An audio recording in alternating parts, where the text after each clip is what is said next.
오늘 아침에 저와 여러분들이 함께 나눈 말씀은 고린도전서 15장 16절부터 20절까지 말씀입니다.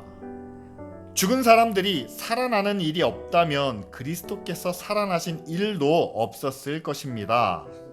그리스도께서 살아나지 않으셨다면 여러분의 믿음은 헛된 것이 되고 여러분은 아직도 죄 가운데 있을 것입니다. 그리고 그리스도 안에서 잠든 사람들도 멸망했을 것입니다. 그리스도 안에서 우리가 바라는 것이 이 세상에만 해당되는 것이라면 우리는 모든 사람 가운데서 가장 불쌍한 사람일 것입니다. 다 같이 있습니다. 그러나 이제 그리스도께서는 죽은 사람들 가운데서 살아나셔서 잠든 사람들의 첫 열매가 되셨습니다. 아멘.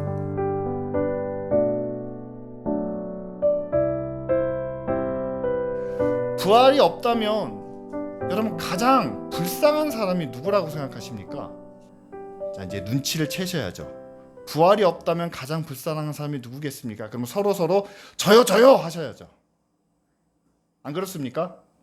여러분 이 좋은 날, 오늘 날씨도 좋아요. 이 귀한 아침 시간에 왜 여기 나와 계십니까? 부활주일이라고 이렇게 또 헌금을 드리라고 교회에서 요청을 합니다. 여러분 요즘 사과 하나가 얼마입니까? 과일 사 먹기도 힘드시잖아요. 경제적으로 어려우시잖아요.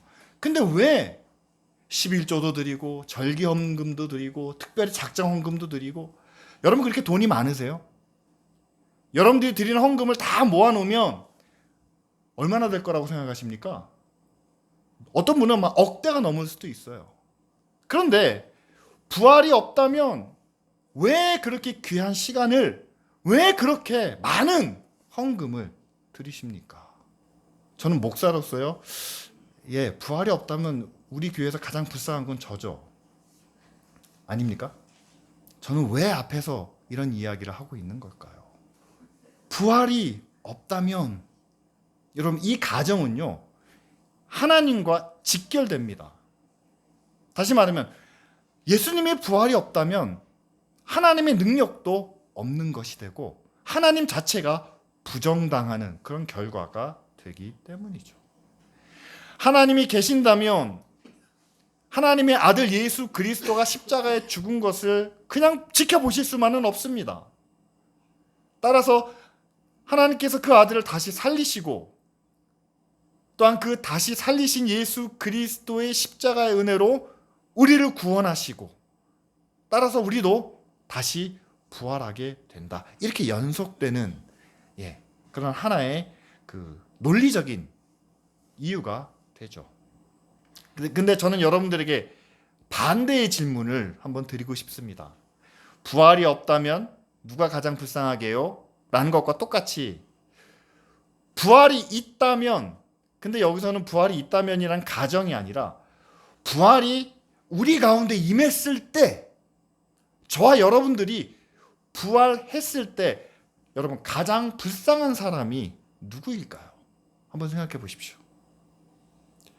부활이 없다면 부활을 믿었던 사람들이 불쌍해지지 않습니까?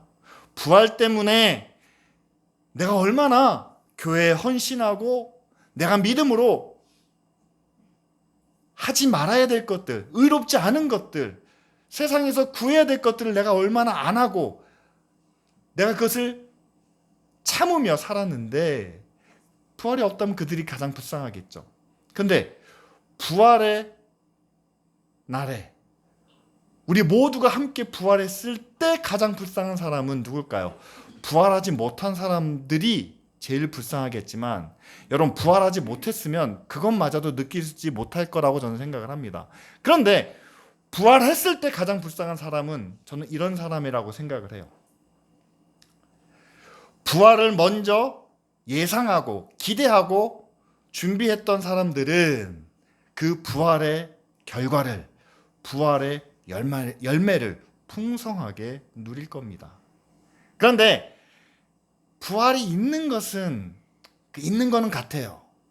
천국, 영생, 그래, 그건 내가 뭐 부인하진 않겠어요.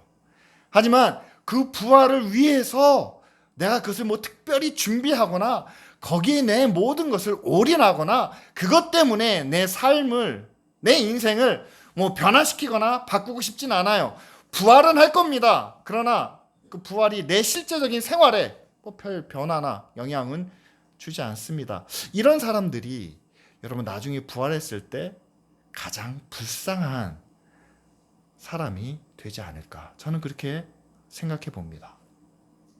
오늘 우리가 함께 읽은 말씀에 보면은요, 예수 그리스도의 부활이 그것은 분명하다, 그것은 확실하다라고 이렇게 이야기합니다. 그런데 이 부활을 보다 강조하기 위해서 여러분 교회에서 지키는 하나의 예식이 있습니다. 바로 오늘 우리가 함께 나누는 성찬식이에요. 가톨릭은 매주 성찬을 나눕니다. 그러나 개신교에서는 특별히 부활주일과 성탄절에 이 성찬을 함께 나누죠. 그런데 이 성찬을 나누면서 성찬에 대한 해석이 조금 차이가 있습니다. 제가 그것을 간단하게 정리해 드리면은요, 여러분 가톨릭은 지금까지 예수 그리스도의 때부터 지금까지 약 2000년 동안 성찬을 이렇게 믿고 있습니다. 예수님께서 그 떡과 잔을 나누실 때 이것은 너희를 위한 내 몸이다, 그리고 이것은 내 피다라고 말씀하셨기 때문에 우리가 이 떡과 잔을 나누면 그것이 우리 몸속에 들어가면서 예수님의 살과 예수님의 피가 된다. 살과 피가 몸, 그러니까 몸체자를 써요. 화체, 몸이 된다라는 그런 주장을 하고 있습니다. 지난 2000년 동안 변함없이 지켜왔던 이론이에요. 지금은 우리가 좀 갸우뚱하죠. 왜냐하면 두 번째, 우리 개신교가, 장로교가 특별히 믿는 이 성찬에 대한 의미는 이렇습니다. 칼빈을 비롯한 종교개혁자들이 예수님께서 이 성찬을 나누면서 하신 말씀이 이것을 행하여 나를 기념하고 나를 기억하라 라고 말씀하셨거든요. 그래서 우리는 그 말씀에 초점을 둡니다. 기념하고 기억하라. 그렇기 때문에 떡과 잔은 예수님의 살과 피를 상징하는 의미다. 그런데 종교개혁자 중에 루터라는 사람은 이 두 가지를 절충을 합니다. 그러니까 약간 중간이에요. 그것은 뭐냐면 떡과 잔이 우리 몸속에 들어갈 때 영적인 임재가, 성령이 우리 가운데 임재하신다라고 해서 성령 가운데 그 떡과 잔이 우리 몸속에 들어가서 우리에게 예수님의 몸과 예수님의 피가 우리 몸 가운데 들어온 것과 같은 그런 영적인 능력을, 생명을 우리에게 준다, 나타낸다. 그래서 능력을 강조하는 의미에서 영적 임재설을 주장하고 있습니다. 예수님께서 십자가를 지시기 전에 제자들에게 이 성찬을 함께 나누셨다는 의미예요. 유월절을 기념하는 예식입니다. 유월절은 무엇을 의미합니까? 이스라엘 백성들이 애굽에 있다가 가나안을 향하여 나오는 그런 과정이죠. 애굽은 세상을 의미합니다. 가나안은 하나님의 약속의 땅을 의미합니다. 따라서 유월절 식사를 통해서 그들이 하나님의 구원을 경험하게 되죠. 그때 예수님께서 자신의 살과 자신의 피를 떡과 잔으로 상징하시면서 내어주셨고, 이것을 통해서 우리의 구원을 이루셨고, 또한 이것을 통해서 기념하고 기억하라 라고 말씀하십니다. 다 종합해 보면은요, 그렇습니다. 성찬은요, 예수님의 십자가와 부활을 우리에게 알려주시는, 그 의미를 알려주시고 그것을 기억하게 하시고, 또한 그것을 통해서 우리가 끝까지 예수님의 십자가와 부활을 우리 마음속에 새기도록 하신다는 사실이죠. 그래서 가톨릭이 아직까지도 화채살을 믿는 이유는 그겁니다. 떡이 들어가서 어떻게 예수님의 살이 되겠습니까? 포도주가 들어가서 어떻게 예수님의 혈액이 되겠습니까? 그럼 말도 안 되는 얘기죠. 하지만 이것을 끝까지 그들이 붙잡고 있는 이유는 그겁니다. 우리가 어떻게 부활하겠습니까? 라는 질문이죠. 지금 우리의 몸과 우리의 피가 여기에 있습니다. 근데 우리가 죽으면 이것이 흙으로 돌아가잖아요. 그런데 성경은 우리에게 부활을 약속해주고 있습니다. 살아있는 몸과 피가 새로운 몸과 피로 변화된다면 그나마 설명이 가능할지 모르겠어요. 그런데 그게 아니잖아요. 먼저 죽은 사람들이 있습니다. 그들은 흙으로 돌아갔습니다. 백골이 되었습니다. 그런데 예수 그리스도의 부활과 같이 우리도 다시 새 몸으로 부활하게 된다. 그래서 어떻게 설명할 수가 있겠습니까? 그런데 우리는 그것을 믿어야 한다는 사실이죠. 그래서 가톨릭에서는 떡과 포도주가 살과 피가 되는 것처럼 우리의 죽은 몸도 주님과 함께 다시 부활할 때가 있다라는 의미를 그렇게 지켜가고 있다라는 사실이죠. 저는 성경에 나타나 있는 모든 말씀과 계명과 비유와 이 모든 것을 통틀어서 이 예수님의 부활이 없이는 설명할 수도 그것을 또한 해석할 수도 없다라고 생각을 합니다. 왜냐하면요, 부활을 의미하는 바가 그거예요. 누구든지 죽습니다. 세상에서 우리의 삶은 유한합니다. 태어나는 날이 있고 죽는 날이 있습니다. 근데 만약에 부활이 없다면 여러분, 우리의 삶은 세상에서 끝날 수밖에 없다는 사실이죠. 오늘 말씀에도 만약에 우리의 삶이, 우리의 믿음이, 하나님과의 관계가 이 땅의 것으로만 끝난다면 우리의 믿음은 헛거다라고 말씀하시죠. 그렇습니다. 태어나서 죽는 날이 우리에게 전부라면, 우리 육신을 가진 이 몸과 우리 인생이 나에게 가장 소중한 것이고 가장 복된 것이고 이것이 우리의 최고의 모습이라면 여러분, 우리의 믿음은 정말 아무 쓸모가 없습니다. 이 세상에서 잘 되기 위해서, 이 세상에서 우리가 뭔가를 얻기 위해서 믿음을 갖는다고요? 아니요. 그거는 정말 벌레만도 못합니다. 쓰레기만도 못합니다. 언젠가는 끝날 걸 가지고 뭘 그렇게 아둥바둥 사십니까? 그런데 우리가 예수 그리스도를 믿는, 그리고 하나님의 나라, 하나님의 의를 구하는 이유는 우리가 죽는 날, 이 세상이 끝나는 날, 그 이후에 우리가 부활한다라는 사실 때문이죠. 따라서 부활이 없으면은요, 예수님의 말씀 가운데 우리가 지켜야 될 것은 하나도 없습니다. 원수를 사랑하라. 왜 원수를 사랑해요? 원수는 나를 해하는 사람인데 나를 해치는 사람을 왜 사랑해야 됩니까? 왜 그 사람 때문에 내가 피해를 봐야 됩니까? 이 땅에서 죽는 날 결산되는 것만 가지고는요, 원수를 사랑할 이유가 전혀 없습니다.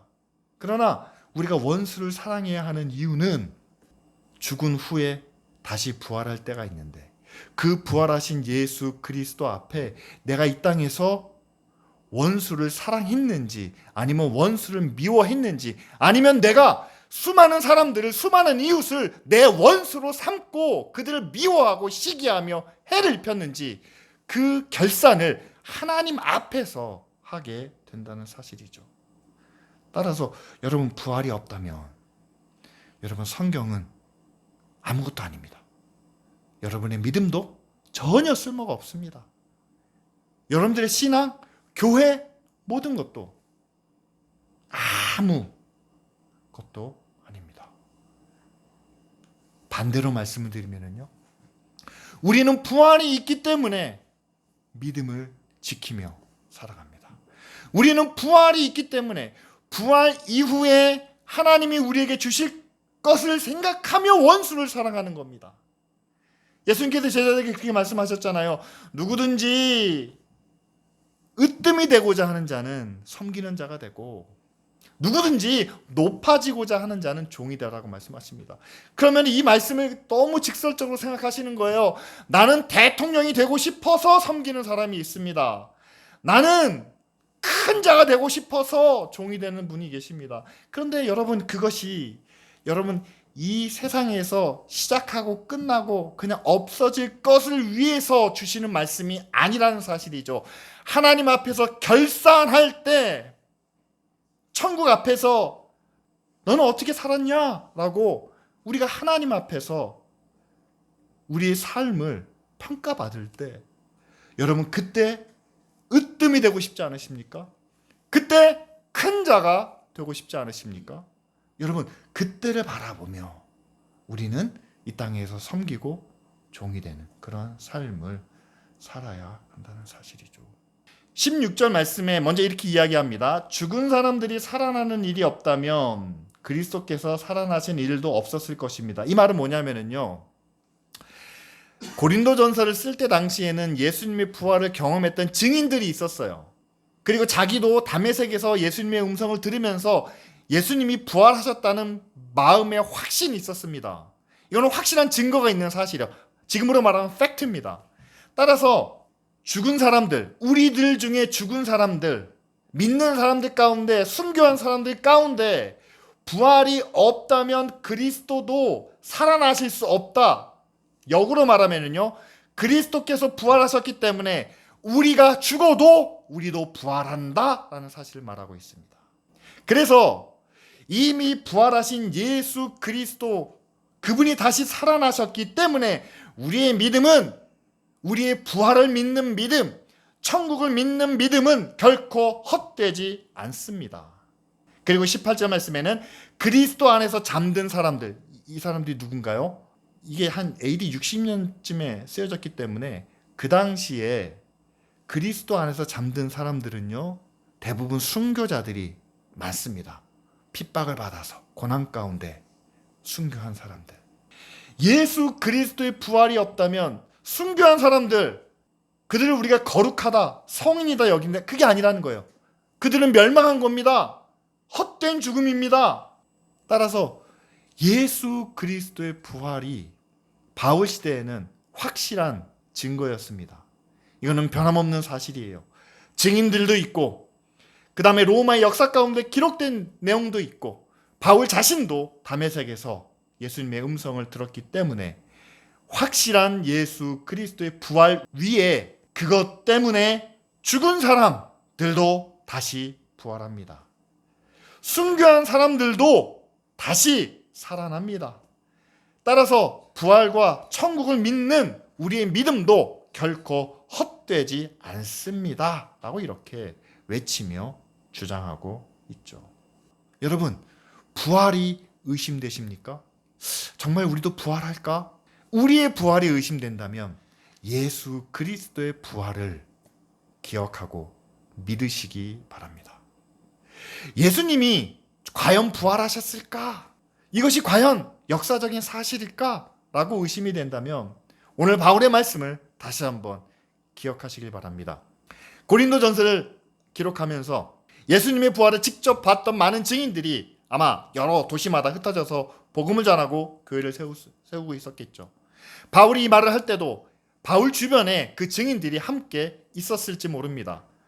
따라서 예수의 부활의 증인인 사람들이 우리 가운데 있기 때문에 그분이 부활하신 것처럼 우리도 다시 부활할 것을 강하게 주장하고, 그렇기 때문에 우리의 믿음은 결코 헛되지 않다라는 주장을 하고 있죠.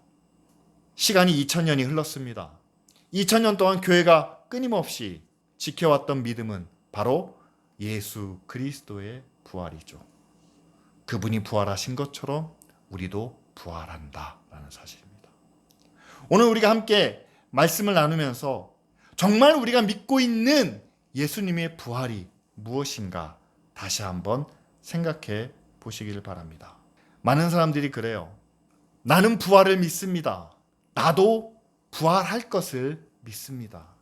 그런데 그 부활이 내 영혼의 부활이고 먼 미래의 부활이지, 그 부활이 지금 자신에게 아무 의미도 아무 목적도 아무 변화도 일으키지 못하는 삶.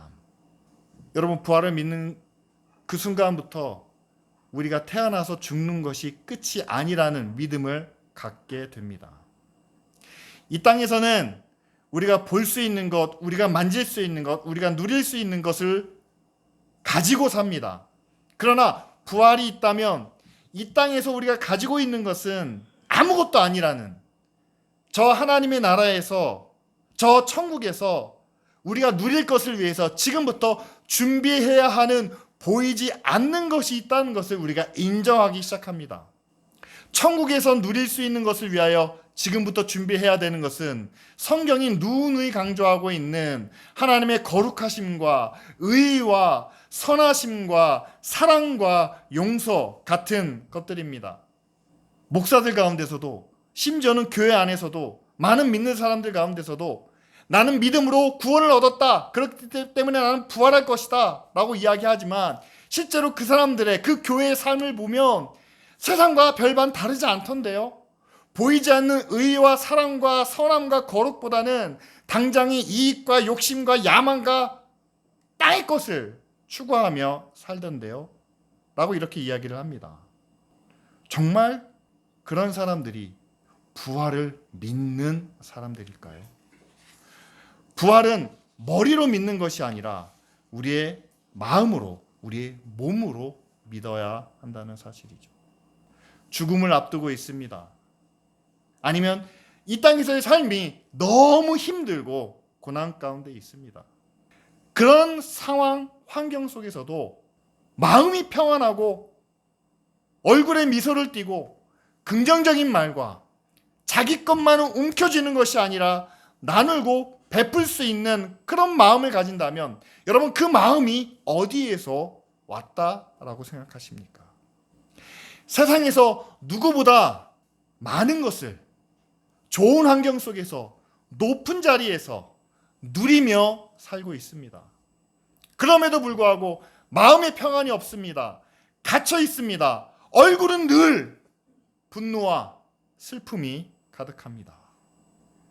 그 안에서 부활의 믿음을 우리가 찾을 수 있을까요? 하나님의 나라를 믿는다면 여러분, 이 땅이 전부가 아니고 우리의 죽음이 끝이 아니고 세상의 멸망이 기후위기나 전쟁이나 모든 것을 통해서 이 세상이 다 사라져버리는 것이 끝이 아니라 그 뒤에 새로운 나라와 또한 새로운 세상이 우리 하나님과 함께 시작된다는 그 믿음을 우리가 함께 가지고 여러분, 그 나라를 준비하는 것이 여러분 부활의 믿음이 아니겠습니까? 그래서 오늘 우리가 함께 성찬을 나눕니다. 예수님의 살, 예수님의 피를 우리가 함께 기념하기 위해서 떡과 또한 잔을 나눕니다. 누가복음 22장 16절부터 19절까지 말씀입니다. 우리 16절 말씀만 다 같이 함께 읽겠습니다. 내가 너희에게 말한다. 유월절이 하나님의 나라에서 이루어질 때까지 나는 다시는 유월절 음식을 먹지 않을 것이다. 여러분, 유월절이 어떤 예식이죠? 이스라엘 백성들이 애굽에서 노예 생활에서 세상에 갇혀있던 곳에서 이제는 해방되는 구원을 얻는 바로 그 때를 기념하는 예식이죠. 그런데 예수님께서 말씀하십니다. 이 구원의 예식을, 이 해방의 만찬을 다시 하나님의 나라가 이루어질 때까지는 나는 먹지 않겠다. 그리고 17절과 18절에도 똑같은 말씀을 하세요. 잔을 받아서 감사를 드리신 후에 이렇게 말씀하십니다. 다 같이 읽습니다. 이것을 받아서 함께 나누어 마셔라. 내가 너희에게 말한다. 나는 이제부터 하나님의 나라가 올 때까지 포도나무에서 난 것을 절대로 마시지 않을 것이다. 십자가를 지시기 전에, 자, 너희들과 함께 나누는 이 유월절 음식이 내가 이 땅에서 너희들과 나누는 마지막 유월절 음식인데 너희는 이 잔과 이 떡을 함께 나누면서 나를 기념하고 나를 기억하라 라고 말씀하십니다. 그러면서 나는 다시 하나님의 나라가 이 땅 가운데 임하여 너희와 함께 먹고 마시기 전까지는 먹지 않겠다, 마시지 않겠다 라고 말씀하십니다. 왜 이런 말씀을 하셨을까요? 여러분, 참고 기다리시는 거죠. 마지막 만날 때 더 큰 기쁨을, 더 완전한 그런 잔치를 준비하시기 위해서 내가 그때까지는 먹지도 않고 마시지도 않겠다. 이 말씀을 제자들에게 하시는 것은 그 마지막 날 함께 나눌 그 잔치에 대한 기대를, 자, 그런 잔치가 우리 가운데 준비되어 있기 때문에 우리는 그것을 기대하고 그것을 소망하며 나아가기를 원하신다는 사실이죠.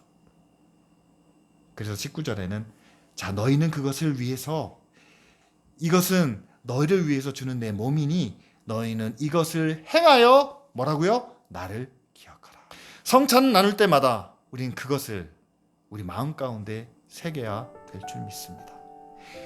2000년 전에 우리를 위해서 죽으신 예수 그리스도의 십자가를 기억해야 합니다. 그분이 우리를 위해서 죽으신 것, 또한 사흘 만에 부활하신 것을 기억하며 이 떡과 잔을 나눠야 되겠죠. 그러나 그것만을 기억하는 것으로 끝난다면요, 굉장히 우울하고 굉장히 힘든 예식이 될 수밖에 없습니다. 그런데 예수님께서 우리에게 기대를 불어넣으십니다. 우리에게 소망을 주십니다.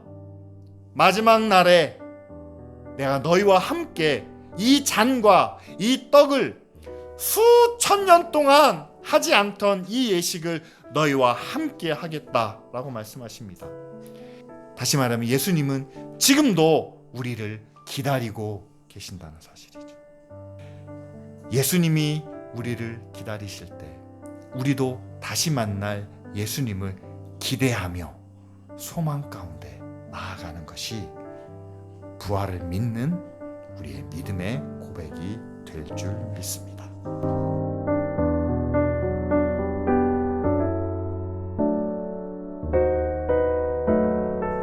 우리를 위해서 아들을 아낌없이 내어주신 아버지 하나님의 사랑과 또한 우리의 죄를 대신하여 십자가를 지시고 그 모든 고난까지 견디신 구원의 은혜에 감사와 찬양을 드립니다. 하나님, 우리가 2000년 전에 예수님의 십자가와 그 부활을 기억하는 것과 함께 이제는 이 땅이 끝나는 그날에 주님과 함께 다시 만나서 누리는 그 천국에서의 잔치를 기대하고 소망하는 저희들 되게 하여 주시옵소서. 우리 안에 부활의 믿음이 다시 한번 세워지게 하여 주시옵소서. 세상이 전부가 아니고 우리의 생명이 끝나는 것으로 모든 것이 사라져버리는 그것이 아니라 하나님의 나라에서 하나님의 영광 가운데 세상에서 누릴 수 없는 더 귀한 것들이 우리를 위하여 예비되어 있다는 그 믿음을 가지고 지금부터 그 나라와 그 의를 준비해 나아가는 저희들 되게 하옵소서. 예수 그리스도의 이름으로 기도드립니다.